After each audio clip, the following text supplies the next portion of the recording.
मैं खुश हूँ, मुझे सुप्रीम कोर्ट पे भरोसा है, रहेगा। अभी मेरी लड़ाई तो बाकी है, अभी तो उसको फांसी तक लेके जाना है, तभी तो मेरे पिताजी को और हमें इंसाफ मिलेगा। एक इज्जत, उन्होंने इज्जत में एक लड़की के साथ रेप किया, हमारे साथ रेप किया, तभी तो हमें इंसाफ है जब उसको फांसी होगी। जैसे मेरी निर्भया बहन को फांसी दी गई, उनके दोषियों को, वैसे हमारे भी दोषियों को फांसी दी जाए।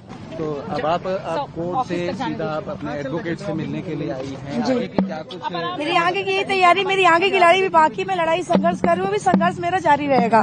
फैसला वो स्टे हुआ है, बहुत खुश हुआ है। सुप्रीम कोर्ट का बहुत धन्यवाद करी थे सर। बच्ची के लिए क्या मांग कर रहे हैं? बच्चे के लिए यह मांग कर रहे हैं, उनको फांसी, उनको सीधा फांसी होए। मेरे बच्चे भटक रहे, इनको सरकार देखे। हाँ। सरकार, क्या आप लोगों को प्रताड़ना की जा रही है? कि आप लोगों को बहुत परेशान किया जाता है? सुरक्षा भी छीन ली गई है। कल हमारी बहन के पास सुरक्षा है, हमारी सुरक्षा भी छीन ली गई। का हमारा 10 साल का भाई हो, अकेले स्कूल जाता है, रास्ते में ये कुछ भी कर सकते हैं। जब ये 15 लाख रुपए कोर्ट को दे सकते हैं, तो ये 5 लाख रुपए देके मेरे भाई को मरवा नहीं सकते हैं। बहुत पैसे वाला है, इसकी जितनी प्रॉपर्टी है ना, सब पे इंक्वायरी बैठाई है। स्कूल बना है, सब गरीबों को भगा के, आप गरीबों को भगा के सब मार डंडे थे, सारा स्कूल बनवा रखा है। इनकी पूरी कबरी की जाए, सारी की जाए, इनकी कबरी की जाए सारी, और इनको फांसी होना चाहिए। जितने हमारे पति के हत्यारे हैं, सबको फांसी होना चाहिए। चाचा को झूठे झूठे मुकदमाओं में फंसा रखा है। तारीख पे तारीख, हमारी बहन की झूठी आवाज AI द्वारा बना के फेसबुक पे डाली जा रही है। हम क्यों बोलेंगे? जो गलत है वो गलत है ना सर। झूठी रिकॉर्डिंग, झूठी AI द्वारा बनाई जा रही। आज की टेक्नोलॉजी इतनी आगे चली गई है, कुछ भी हो सकता है। AI के द्वारा हमारी आवाज कॉपी करके उनके हमारे अगेंस्ट बुलवा के ये बोला जा रहा है कि रेप नहीं किया। अगर रेप ना किया होता तो प्रूफ होता, प्रूफ हुआ है तब उसको जेल हुई है। आपको सुरक्षा और बढ़ा देनी चाहिए। आप लोग हमारे पास सुरक्षा मेरे बच्चों के पास नहीं, इनके वकील कहते थे नो सिक्योरिटी, इनके वकीलों ने मेरी सिक्योरिटी हटा के आज मेरे को धमकी देते हैं। मेरे घर में गुंडे आते, दिल्ली में गुंडे मारने के लिए गए थे 4 बार। वीडियो है कि हमारे घर में गुंडे भेजे गए हैं, सारी वीडियो है, ले लो आप लोग। मेरे बच्चे होते हुए भी गुंडे आए। जब उन सारे लोगों ने ऊपर से आवाज दी कौन हो, तो वो गाड़ी लेके भाग गए। जब सिक्योरिटी के होते हुए गुंडे आ सकते तो आप सोचिए अब हमारी फैमिली को कितना खतरा। हम अपने घर से बाहर निकलते तो बहुत सोच कर हमारे बच्चों को सिक्योरिटी दे। दिल्ली सरकार, यूपी सरकार, मेरे बच्चों को देखभाल के लिए सिक्योरिटी चाहिए। मेरे देवर का लड़का, मेरा देवर अंदर है, देवर मेरा बच्चा पढ़ने जाते हैं, 2 मेरे देवर का बेटा है, मेरा बेटा है, मेरे बच्चे हैं। इनको एकदम सेफ रखा जाए, इनको सिक्योरिटी दी जाए मेरे बच्चों को। हाँ, हमारे पापा तो है नहीं, हमारे पापा को उन लोगों ने मार दिया, और जिन लोगों ने हमारे पापा को मारा वो जेल के बाहर है, गांव में घूम रहे हैं, हमको लोगों को धमकी देते हैं। जेलों पर है। नौकरी मेरे बच्चों को, पीड़िता को दिया जाए। एक मेरा बच्चा अबे पढ़ लिख रहा है, उसको भी सोचा जाए, उसको बच्चे को, मेरे बच्चे के बारे में। पहले तो हमें हमारे भाई को सिक्योरिटी, हमारे चाचा के लड़के और हमारे भाई को सिक्योरिटी दी जाए, क्योंकि वो बहुत जरूरी है। ये बहुत पावरफुल है, ये कुछ भी कर सकते हैं। बाहुबली है ये, बाहुबली। मुझे खुशी है, मैं सत्यमेव जयते ही बोलना चाहूँगी, और मैं चाहती हूँ कि हमारे देश की जिस जनता का सहयोग रहा इस बिटिया के साथ, आप लोगों का तो सबसे ज़्यादा सहयोग रहा, मीडिया बंधुओं का तो सबसे ज़्यादा सहयोग रहा, और डे 1 से आप लोग सपोर्ट कर रहे हैं इस पीड़िता को, उसकी वजह से। और स्पेशली सुप्रीम कोर्ट ने भी बहुत सेंसिटिविटी से इसको डील किया है, हमें इस चीज़ को अप्रिशिएट करना चाहिए। हाई कोर्ट का ऑर्डर बहुत गलत था, और सुप्रीम कोर्ट ने इस बात को समझा, और ना कि समझा, एक कदम आगे बढ़कर बहुत सारे पॉइंट्स उन्होंने बताए हैं जो कि आप से शेयर कर लिए जाएंगे। और मुझे लगता है ये सिर्फ इस पीड़िता की जीत नहीं है, उस हर पीड़िता की जीत है, और उस महिला की जीत है, उस बेटी की जीत है जो अपने न्याय की लड़ाई को छोड़ देती है, या वो सोचती है कि हमें न्याय मिलेगा ही नहीं तो हम रिपोर्ट ही नहीं करते। तो अब रिपोर्टिंग होएगी, और हमारी बेटियों में जो आश्वासन आएगा कि हाँ, हमें अगर हमारे साथ कुछ गलत होता है तो हमें इसको बताना है। कहीं ना कहीं CBI ने जिस प्रकार की दलीलें दी थी उसको कंसिडर किया गया, और जिस प्रकार से विक्टिम की पीड़ा थी, सुप्रीम कोर्ट ने उस चीज़ को एक्नॉलेज किया, और निश्चित रूप से उसी का असर देख रहे हैं। जी बिल्कुल, सुप्रीम कोर्ट ने बहुत सेंसिटिव स्टैंड लिया है इस बार। मैं बहुत खुश हूँ, और मैं बहुत आभारी हूँ, और पीड़िता भी आभारी है, और आप सभी का सहयोग। पीड़िता को सुरक्षा मिलनी चाहिए। पीड़िता को ऑलरेडी सुरक्षा मिली हुई है, उसके पूरे परिवार को नहीं मिली हुई है, पर अब हम मांग करेंगे जो उनके साथ जुड़े हुए लोग हैं उनको भी सुरक्षा मिलनी चाहिए, हम पूछेंगे।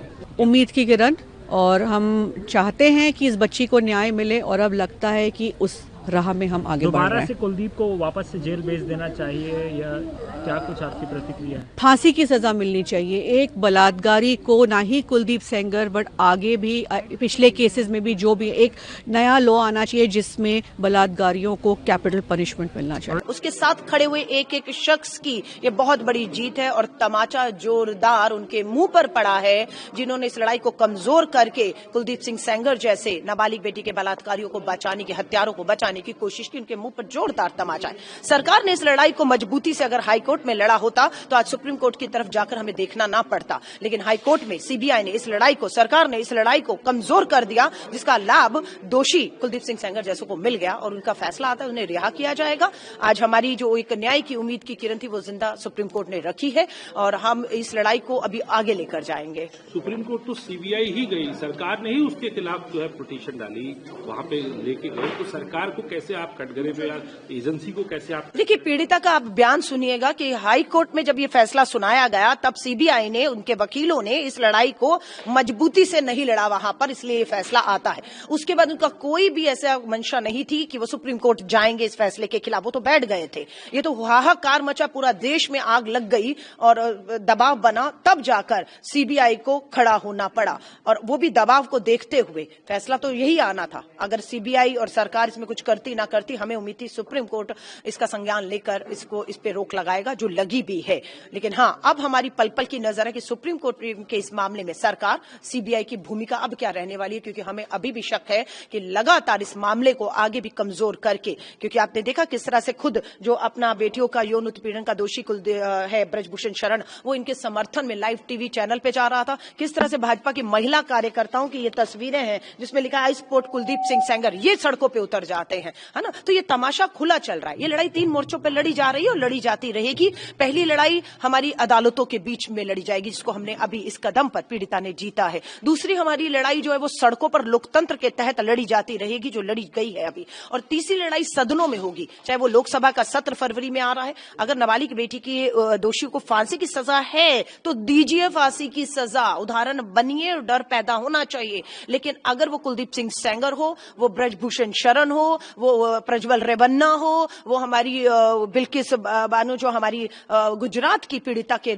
आपने बरी कर दिया था, सुप्रीम कोर्ट ने फैसला पलटा ना, गुजरात की सरकार ने तो कहा था सबको बरी करा जाता है। तो सरकार वहां क्या तमाशा कर रही थी, यहां पर भी सरकार का तमाशा था। सरकार को लगा हल्के में ले लेंगे, फैसले को स्वीकार कर लेंगे हाईकोर्ट के कि बरी कर दिया गया है, जेल से आएगा वो बाहर, लेकिन भारी पड़ गया, उल्टा पड़ा। मुलाकात करी उसके बाद लगता नहीं, देखिए उसी का असर है। मैं आपको फिर कहूंगी, पीड़िता को रात को इंडिया गेट पे उसकी मां के साथ जो वो ठंड में बैठी न्याय मांग रही थी हाईकोर्ट के फैसले के बाद, उसे घसीटा गया, उसे पुलिस हिरासत में लिया गया और उसके बाद वो गुहार लगा रही थी कि देश के प्रधानमंत्री जी मुझे आपसे मिलना है, राष्ट्रपति जी आपसे मिलना है, गृह मंत्री, कोई नहीं, किसी ने दरवाजे नहीं खोले अपने घर के। इतनी महिला सांसद बैठी हैं बीजेपी की दिल्ली के अंदर, किसी ने अपने दरवाजे नहीं खोले। राहुल गांधी जी, सोनिया गांधी जी, रात को 10 बजे पीड़िता ने इच्छा जाहिर की और वो दरवाजे खुलते हैं, वो पीड़िता मिलती हैं और विश्वास दिलाया जाता है कि हर तरीके से, कानूनी तौर से कहेंगे, आर्थिक तौर से कहेंगे, सुरक्षा भाव से कहेंगे, घर नौकरी की बात करेंगे, अगर सरकार फेल होती है देश की उन्हें ये सब चीजें देने में, तो कांग्रेस, राहुल गांधी जी, सोनिया गांधी जी ने उनसे वायदा किया कि हम खड़े हैं उनके साथ। Welcome the order. In fact solicitor general has also pleaded that it should be stayed, and of course the definition of public servant was wrongly interpreted there, and now we are happy that it has been stayed. Supreme court ने stay इस पर किया है। हालांकि अभी है कि rare case होता है जब विक्टिम कोई जेल में हो, जेल के बावजूद में भी स्टे लगाया गया हो, तो हम इसका स्वागत करते हैं और जो एक्टिविस्ट हैं और खास तौर से राहुल गांधी जी का धन्यवाद देते हैं। उनके हस्तक्षेप के बाद भी सिनारियो पूरा बदला है, वरना तो ऐसे मामले रफा दफा भी हो जाते हैं। लगता है पीड़िता पक्ष की जीत है ये? बिल्कुल जीत है, पीड़िता पक्ष की जीत है, न्याय की जीत है, जनता की जीत है। सुप्रीम कोर्ट को धन्यवाद देश के न्यायपालिका को धन्यवाद। विक्टिम परिवार को पूरा ये आशंका है कि अगर अपराधी कहीं से भी छूट जाएगा, उसका गिरोह तुरंत सक्रिय हो जाएगा और अलग तरीके से उसका मोटिवेशन जो बढ़ेगा, उसके गिरोह के लोगों का बढ़ेगा। जो बचे खुचे परिवार के लोग हैं उसको भी मार और मिटा दिया जाएगा। विक्टिम के चाचा हैं, किस प्रकार के? विक्टिम के चाचा का मैं वकील हूं। उनके ऊपर और भी उनके प्रॉपर्टी को बर्बाद करने के लिए, उनके चीज़ों को तरीके के ख़त्म करने के लिए, फाइनेंशियली तो बैकबोन को तोड़ने के लिए ये दबाव बना था। अभी भी उनके परिवार पे उनका जो माइनर बच्चा है जिसकी आइडेंटिटी डिस्क्लोज नहीं कर सकती है, उसको स्कूल से निकाल दिया जा रहा है। उसके स्कूल में रजिस्ट्रेशन नहीं हो रहा है। ये आपने मेंशन किया था कोर्ट में? ये कोर्ट में ये सेपरेट मैटर है। उसके लिए हम लोग जो प्रोसीजर है वो लोग हम स्टार्ट कर रहे हैं।